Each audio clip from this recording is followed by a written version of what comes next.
आत्ता सध्या मराठवाड्यामध्ये सुरू असलेली किंवा निर्माण झालेली भीषण परिस्थिती, म्हणजे अनेक वर्ष जो प्रदेश कोरडा दुष्काळ जिथं जाहीर करावा लागतो तिथं ओला दुष्काळ जाहीर करावा लागतो, अशी परिस्थिती जी निर्माण झालेली आहे त्याची कारणं देखील आपण समजून घेतली.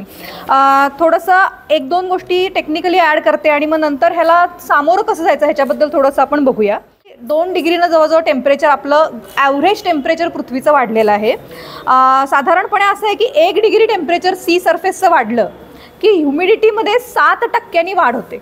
म्हणजे तुमचं सी सरफेस टेम्परेचर 24 आहे ते 25 झालं तर वातावरणामध्ये असणारं जे बाष्प आहे ते 7% वाढलेलं आहे. आपल्याकडे साधारणपणे 2 ते 3 डिग्री सेल्सिअसनं सी सरफेस टेम्परेचर वाढलेलं दिसतं, म्हणजे 21% बाष्पाचं प्रमाण वाढलेलं आहे. मग हे जे वाढीव बाष्प आहे हे कुठंतरी जाऊन कोसळणार आहे. त्यामुळं तो पर्जन्यमान हे वाढलेलंच असणार आहे इथून पुढच्या काळामध्ये, ह्याच्याबाबत काही शंका नाही आहे. फक्त ते पडणार कसं हा भीतीचा मुद्दा आहे. म्हणजे ते कधीतरी 8 दिवसात पूर्ण 4 महिन्याचा पाऊस पडेल, नाहीतर वर्षभर आता जसा आपल्याकडे पडतोय मे महिन्याच्या 15 तारखेला सुरू झालेला पाऊस आज 30 सप्टेंबरपर्यंत पडतो आहे, तसा वर्षभर पडत राहील. कुठल्याही प्रकारचं प्रेडिक्शन तुम्हाला आज मान्सूनबद्दल करता येत नाही आहे, कारण का ज्या आपल्या पारंपरिक सिस्टीम्स होत्या किंवा पारंपरिक जी मॉडेल्स होती आपली, जे सिम्युलेशन आपण आत्तापर्यंत करत होतो ते सगळी गणितं आपली बदलायला लागलेली आहेत. ह्याचा आपल्याला आणखीन सखोल अभ्यास करावा लागेल की कुठले पॅरामीटर्स नेमके कशा पद्धतीनं काम करतायत, जेणेकरून काही प्रमाणात आपण मान्सूनचं प्रेडिक्शन करू शकू.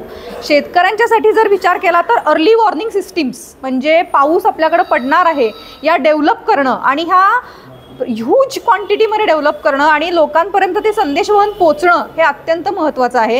हे राष्ट्रीय आंतरराष्ट्रीय पातळीवर सॅटेलाईट इमेजरी आणि मग तुमचं SMS सगळ्या माध्यमातून ते शेतकऱ्यांपर्यंत पोचलं गेलं पाहिजे. अगदी साधा मुद्दा असतो, माझं सोयाबीन कापणीला आलं आहे, ऊनच तर आहे, 2-3 दिवसात काढू असं शेतकरी विचार करतो. त्याला जर माहीत असेल की उद्या माझ्या इथे ढगफुटी होणार आहे तर मी माझं सोयाबीन आज कापून घेऊ शकतो, मी काहीतरी करेन आणि माझं सोयाबीन वाचवेन. त्यामुळं अर्ली वॉर्निंग सिस्टीम वेदरच्या बाबतीमधल्या आपल्याला अपडेट करणं हे प्रचंड मोठं टास्क आपल्याला करावं लागणार आहे. ह्याच्याकडून मी मुद्दा पुढचा असा मांडू इच्छिते की हवामान बदल हा आता झालेला आहे. We are living in the reality of climate change. म्हणजे हवामान बदल होणार आहे आणि आता काय करायचं असा आता मुद्दा नाही आहे, तर हवामान बदल झालेला आहे. आणि जे काही हिस्टॉरिकल इमिशन आत्तापर्यंत झालेलं आहे, म्हणजे गेल्या 150 वर्षामध्ये प्रगत देशांनी, मी कोट अनकोट पुन्हा एकदा सांगते, प्रगत देशांनी जे इमिशन केलेलं आहे त्याचा परिणाम आपण भोगतो आहोत. म्हणजे डेव्हलप्ड कंट्रीज, मेकॅनाइज कंट्रीज झालेल्या ज्या आहेत त्याच्यामध्ये अमेरिका आहे, युरोपियन युनियन आहे, ऑस्ट्रेलिया आहे आणि आत्ता अलीकडच्या काळामध्ये इन झालेले सगळ्या गल्फ कंट्रीज आहेत. ह्या देशांनी जे केलेलं इमिशन आहे ह्याचा परिणामसुद्धा इतका प्रचंड असणार आहे की आपण ह्या क्षणाला जरी इमिशन थांबवलं, पूर्ण झिरो केलंच कार्बन इमिशन, तरीसुद्धा जे ऑलरेडी इमिट झालेलं आहे ॲटमॉस्फिअरमध्ये त्याचा परिणाम आपल्याला भोगावा लागणार आहे. मग आता जे आपल्याला भोगावंच लागणार आहे त्याच्यासाठी तोंड देणं, त्याची तयारी करणं हे जास्त गरजेचं आहे. म्हणजे क्लायमेट चेंजकडे बघताना 2 मार्ग आहेत. एक म्हणजे ॲडॅप्टेशन, म्हणजे अनुकूलन, होणाऱ्या बदलाला सामोरं जाण्यासाठी काय करायचं, आणि दुसरं मिटिगेशन, म्हणजे ते थांबवण्यासाठी काय करायचं. थांबवण्यासाठीचे प्रयत्न केलेच पाहिजेत, जे आपण आता सगळ्यांनी इथं म्हणले की जास्तीत जास्त कमी वापर संसाधनाचा केला पाहिजे, इलेक्ट्रिसिटी कमी वापरली पाहिजे. पण थोडंसं जर आकडेवारी बघितली तर आपण स्वतःची फसवणूक करतोय का असं मला वाटतं. भारताचं इमिशन पोटेन्शियल काय आहे तर per capita 1.9 tonne per capita per year, म्हणजे 2 धरू आपण, 2 टन एक व्यक्ती दरवर्षी इमिट करते कार्बन डायऑक्साईड. म्हणजे कशाच्या माध्यमातून, श्वासोश्वासातून नव्हे, तर ती जे काही संसाधनं वापरते त्याच्यामधून जी काही इलेक्ट्रिसिटी वापरली गेलेली आहे त्याच्यामधून जे काही कार्बन इमिशन झालेलं आहे ते. ग्लोबल ॲव्हरेज काय आहे 9 tonne per year per capita. म्हणजे आपण कुठं आहोत 2 tonne per year per capita. Global average आहे 9. ग्लोबल ॲव्हरेज मी हायेस्ट सांगतच नाही आहे, हायेस्ट आहेत 21-25 tonne per capita per year, जे मस्कत किंवा कतार अशा देशांचे आहेत. US is also on the same rank. आणि आपण आहोत 2 टनला. मग आपण असं म्हणतोय की आपण आमचं इमिशन अजून कमी करूया. कुठल्या कॉस्टवरती? आमच्याकडे 35% लोकांकडे अजून इलेक्ट्रिसिटी नाही आहे. 35% घरांमध्ये अजून इलेक्ट्रिसिटी नाही. अजून 30%पेक्षा जास्त पॉप्युलेशन दारिद्र्य रेषेच्या खाली आहे. असं असताना आम्ही आमचं इमिशन कमी करायचं जेव्हा आमचं ग्लोबल ॲव्हरेजपेक्षा आम्ही 7 टननी खाली आहे. ही आकडेवारी जोपर्यंत आपण समजून घेत नाही तोपर्यंत आपण एका भाबड्या चित्रात राहतो की आपण इथं AC बंद केला तर जागतिक तापमान बदलामध्ये फरक पडेल. तो होणार नाही आहे. जोपर्यंत ट्रम्पसारखे पंतप्रधान पॅरिस ॲग्रीमेंटमध्ये US ला इन करत नाहीत, जोपर्यंत त्यांच्यावरती राष्ट्रीय आणि आंतरराष्ट्रीय पातळीवर दबाव आणला जात नाही, तोपर्यंत क्लायमेट चेंज थांबणार नाही आहे. त्यामुळं क्लायमेट चेंज थांबवण्याची जबाबदारी आपल्यावर नाही. आपण आपला खारीचा वाटा उचललाच पाहिजे आपल्याला जेवढं शक्य आहे, कारण का ते आपल्या स्थानिक पर्यावरणासाठी गरजेचं आहे. आपलं स्थानिक पर्यावरण, आपलं लोकल एअर पोल्युशन कमी होण्यासाठी आपल्याला हे करायलाच पाहिजे. पण तुम्ही साधं गणित मांडा, माझं ॲव्हरेजच आहे 2, माझं पर कॅपिटा इमिशनच आहे 2 tonne, where global average is 9 tonne आणि मॅक्झिमम इज 25 टन. मग आपण 2च्या खाली किती जाणार आहे अजून? पण आपली पॉप्युलेशन जास्त असल्यामुळे आपला क्वांटम जास्त दिसतो, पण प्रत्येक माणसाला तेवढं इमिशन करण्याचा अधिकारच आहे.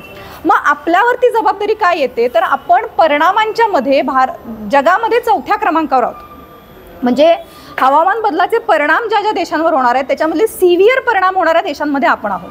मग आपली जबाबदारी आपल्या लोकांना वाचवण्याची जास्त आहे का जगाचं तापमान कमी होईल याच्यासाठी आमचं 2 टनाच्या खाली जाऊन आम्ही 1 टनावर येतो ही आहे? Absolutely not. हे माझं वैयक्तिक मत असेल, पण आमची जबाबदारी ही ॲडॅप्टेशन करणे, म्हणजे जे बदल होणार आहेत, जे खरं तर माझ्या कॉन्ट्रीब्युशनमुळे झालेले नाही आहेत पण मला ते सोसावे लागणार आहेत, त्याला तोंड देण्यासाठी माझ्या सगळ्या यंत्रणा मी सक्षम बनवणे, ज्याला आम्ही रेझिलियन्स बिल्डिंग असं म्हणतो, त्याच्यावरती भर देणे ही आहे. ना की आम्ही नेट झिरो अचीव करू 2070 साली हे कमिट करणे, अशी आपली कमिटमेंट असू शकत नाही. आमची कमिटमेंट अशी असली पाहिजे की आमच्याकडे येणारे ओले दुष्काळ, आमच्याकडे येणारे सुके दुष्काळ, आमच्याकडे येणारी चक्रीवादळं, आमच्याकडे येणाऱ्या सिव्हिअर हीट वेव्ज, ह्यांना आमच्या नागरिकांना तोंड देण्यासाठी आम्ही कुठली यंत्रणा उभी केलेली आहे. आपल्याकडं अजूनही हीट वेव्ह हा डिझास्टरमध्ये गणला जात नाही. आपल्याकडे जेव्हा दिसतं ना काहीतरी, हां पाऊस पडला आहे, सगळीकडे पूर आला आहे, तरच आपण त्याला डिझास्टर म्हणतो. यावर्षी, मागच्या वर्षी म्हणजे 2024मध्ये 20 ते 24 हजार मृत्यू हे हीट वेव्हमुळे झालेले आहेत. आपण 4 लोक पुरात बुडली तर म्हणजे it is very sad, it is दुर्दैवीच आहे ते. 24,000 deaths was due to heat wave. पण त्याचं रिझन काय दिलं जातं? हार्ट अटॅक आला, लिव्हर फेल्युअर झालं, किडनी फेल्युअर झाली. पण ती झालेली असते कशामुळं? तर ती एक्स्ट्रीम हीटमध्ये 8 तास 12 तास काम केल्यामुळं ते सगळा जो लॉस झालेला असतो त्याच्यामुळं ब्रेन हॅमरेज झालं. ह्या सगळ्या हीट वेव्हच्या कॅलॅमिटीज आहेत, कॅज्युअलिटीज आहेत. त्यामुळे हीट वेव्ह हा डिझास्टरमध्ये कन्सिडर करणं हे एक महत्त्वाचं काम आपल्याला करावं लागेल. आणि मग पुन्हा एकदा स्थानिक पातळीवर आपण येऊया की स्थानिक पातळीवर आपल्याला ह्याच्यासाठी तोंड देण्यासाठी काय करावं लागेल. अगदी कोल्हापूरचं जर उदाहरण घेतलं तर 2 गोष्टींना आपल्याला भेडसावतात. एक म्हणजे पूर आणि दुसरं म्हणजे हीट वेव्ह. कोल्हापूरसारख्या गावामध्ये 41 डिग्री टेम्परेचर हे आपण मागच्या वर्षी बघितलेलं आहे, इवन 42 सुद्धा काही वेळेला, 41 पॉईंट समथिंग. आणि दुसरं असं असतं की हीट वेव्ह कधी डिक्लेअर केली जाते, तर तुमचं जे ॲव्हरेज टेम्परेचर आहे त्याच्यापेक्षा 3 डिग्रीनं तुमचं टेम्परेचर जर जास्त जाणार असेल काही काळासाठी तर ती हीट वेव्ह डिक्लेअर केली जाते.